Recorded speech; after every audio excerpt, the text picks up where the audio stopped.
In 2025, while the rest of the world lives in the year 2025, one African nation is still in 2017. Ethiopia, the only country on Earth never colonized by Europe, where churches are carved downward from solid rock, where deserts burn with colors from another planet, and where ancient wonders stand exactly as they did 1,000 years ago. This is where humanity began, and where time stands still. Let me ask you something. What year is it right now? 2025, right? Well, not in Ethiopia. Here, it's 2017. 8 years behind the rest of the world. Ethiopia follows its own ancient calendar, 13 months instead of 12, with New Year falling in September. While we're scrolling through 2025, Ethiopians are living in what we'd call 2017. Walk through the capital, Addis Ababa, and you'll see a thriving modern city. Coffee shops, traffic, smartphones. But underneath this modern surface beats an ancient heart that refused to change for anyone. And that refusal to conform? It saves something extraordinary. March 1st, 1896, the Battle of Adwa. Italy invaded Ethiopia with modern weapons, convinced they'd conquer this African kingdom in weeks. They were wrong. Ethiopian Emperor Menelik II rallied 100,000 warriors. They crushed the Italian army so decisively that Italy retreated in humiliation. Ethiopia remained free while nearly every other African nation fell to European colonizers. Think about that. While the British ruled Kenya, the French controlled Senegal, and Belgium brutalized the Congo, Ethiopia stood alone, unconquered, uncolonized, unbowed. And because Ethiopia never fell, something miraculous happened. The ancient wonders, the sacred traditions, the architectural marvels that would have been destroyed or stolen by colonizers, they survived. Today, 3 of those wonders still stand. Carved from rock, built by emperors, protected by faith. Let me show you what the world almost lost.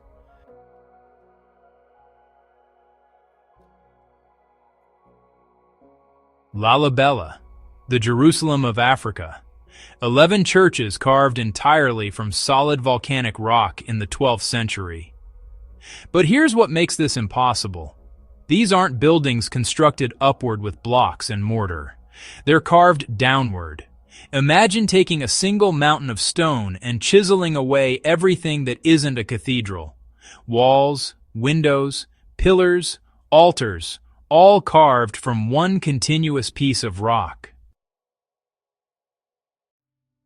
It took 24 years, thousands of workers, and according to legend, angels came down at night to help finish what humans couldn't complete by day. Look at these details. Every column, every arch, every religious symbol carved with precision that would challenge modern tools. And remember, this was done in the 1100s with hammers and chisels. Today, Ethiopian Orthodox pilgrims still come here, just as they have for 900 years. They walk through underground tunnels connecting the churches. They pray in candlelit chambers where ancient paintings cover every surface. They kiss the stone floors worn smooth by centuries of devotion. But one church stands above all others. Bet Georgis, the Church of St. George, shaped like a perfect cross when viewed from above.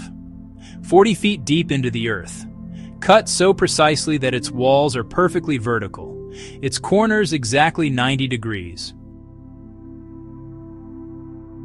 Stand at the edge and look down. You're staring at what might be humanity's greatest architectural achievement. Not built, not assembled, carved from solid rock. UNESCO calls it a wonder of the world. Archaeologists still can't fully explain how it was done. And every year, thousands of pilgrims prove that some wonders aren't just for tourists. They're living, breathing places of faith.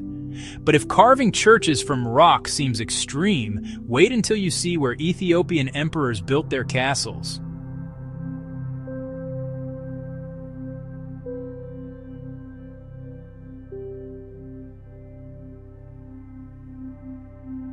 Gondar, the 17th century capital of the Ethiopian Empire, and home to something you'd never expect to find in Africa: medieval castles, not mud huts, not wooden structures, stone fortresses with turrets and towers that look like they belong in medieval Europe, not the African highlands. Emperor Facilities built the first castle in 1636. His descendants added more, each emperor trying to outdo the last. Libraries, banquet halls, throne rooms, a bathing palace surrounded by walls 900 meters long. Walk through these halls today and you can still see frescoes painted on the ceilings. Stone thrones where emperors once ruled. Windows designed to catch the highland breeze. While Europe was in its renaissance, Ethiopian emperors were building these monuments to power and faith. A reminder that Africa's history isn't just about colonization and struggle. It's about empires, innovation, and architectural genius that rivaled anything in the world.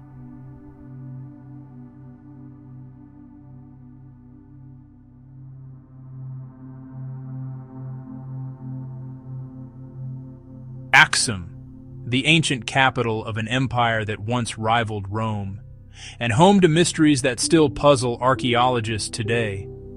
These granite obelisks stand up to 75 feet tall, carved from single pieces of stone 1,700 years ago, transported from quarries miles away without wheels or modern machinery. How? We still don't know, but the obelisks aren't even the biggest mystery here. These ruins? The palace of the Queen of Sheba. Yes, that Queen of Sheba. The one from the Bible who visited King Solomon in Jerusalem. Ethiopian tradition says she returned pregnant with Solomon's child, founding a dynasty that ruled for 3,000 years. And then there's this church, the Church of Our Lady Mary of Zion, ordinary looking from outside. But according to Ethiopian Orthodox tradition, inside this chapel rests the most sacred object in human history: the Ark of the Covenant, the golden chest that held the 10 Commandments, the artifact that Indiana Jones spent a whole movie searching for. Ethiopian priests claim it's here, brought from Jerusalem 3,000 years ago, guarded by a single monk who's sworn to protect it until death. Only he can see inside. No photographs, no visitors, no proof. Is it real? We may never know, but in Ethiopia, some mysteries aren't meant to be solved, they're meant to be believed.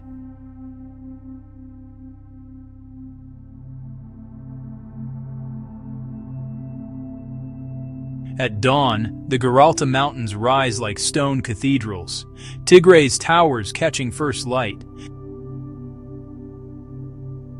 Up there, carved into a sheer cliff, sits Abuna Yamadagu, the church in the sky. The ascent begins barefoot. Toes edge along narrow ledges. Fingers find handholds chipped into rock. No harness for most, only breath, grit, and wind. A priest gestures, "Step here." A guide offers a rope at the crux. Below, the drop plunges hundreds of meters. Ahead, the horizon widens. Courage and faith climb together. Then the ledge opens. Valleys, spires, sky. You arrive not at a building, but a miracle of geology and devotion. Inside, shoes off, voices hush in dim light, saints, angels, frescoes preserved by isolation and dry air. Photography restricted, respect first.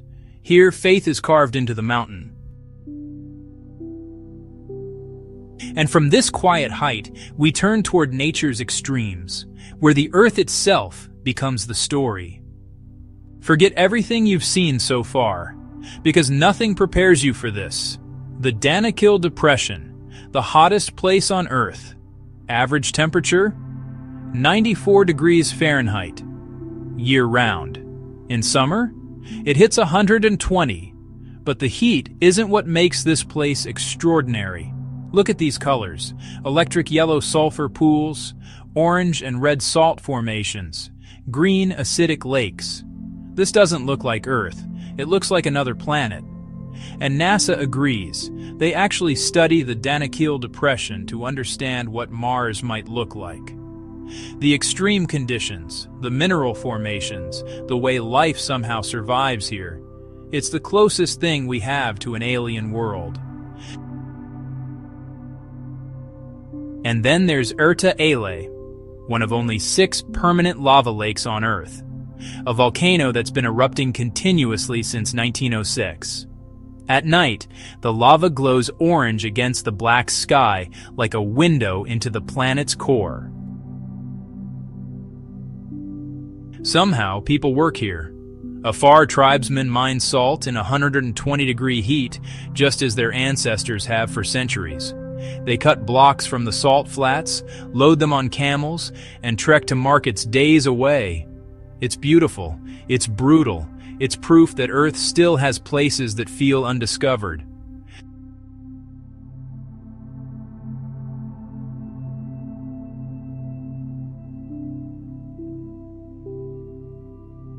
From the hottest place on Earth to some of the highest, the Simien Mountains, Ethiopia's answer to the Grand Canyon. Jagged peaks rising 15,000 feet above sea level. Valleys so deep they disappear into mist. Cliffs that drop thousands of feet in a single sheer face. UNESCO calls this a World Heritage Site, and once you see it, you understand why. But the real stars here? These guys, Galata baboons, found nowhere else on Earth. They live on these cliff faces, grazing on grass like mountain goats. Look at those red chest patches. That's why they're called bleeding heart monkeys. And if you're incredibly lucky, you might spot the rarest canid in the world, the Ethiopian wolf. Only 500 left, all of them here in these highlands.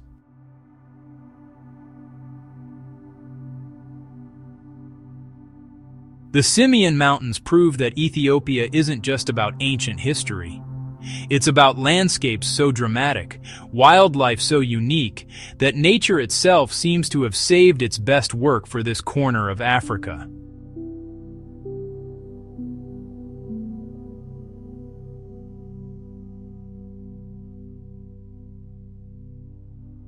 Before we finish, there's one more thing you need to know about Ethiopia.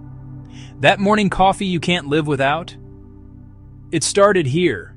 Ethiopia is the birthplace of coffee, and for over 1,000 years, Ethiopians have performed the same ritual, roasting green beans over an open flame, grinding them by hand, brewing in a clay pot called a jabina, serving in 3 rounds, each with its own meaning.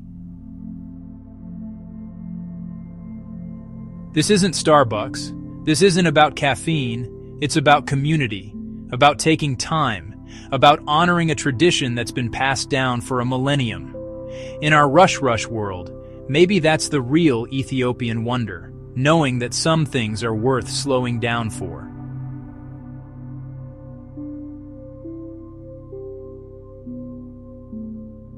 And finally, the Omo Valley, home to over 50 distinct tribes, each with traditions that stretch back centuries. The Mercy women with their clay lip plates, the Hamar's bull-jumping coming-of-age ceremony, the Karo's elaborate body painting using natural pigments. Now, I want to be clear about something. These cultures aren't frozen in time. They're not museum exhibits. These are living communities choosing to preserve their traditions while adapting to modern Ethiopia. They have phones, their children go to school, but they also maintain rituals that connect them to ancestors who lived the same way 500 years ago. That's not backwards, that's wisdom.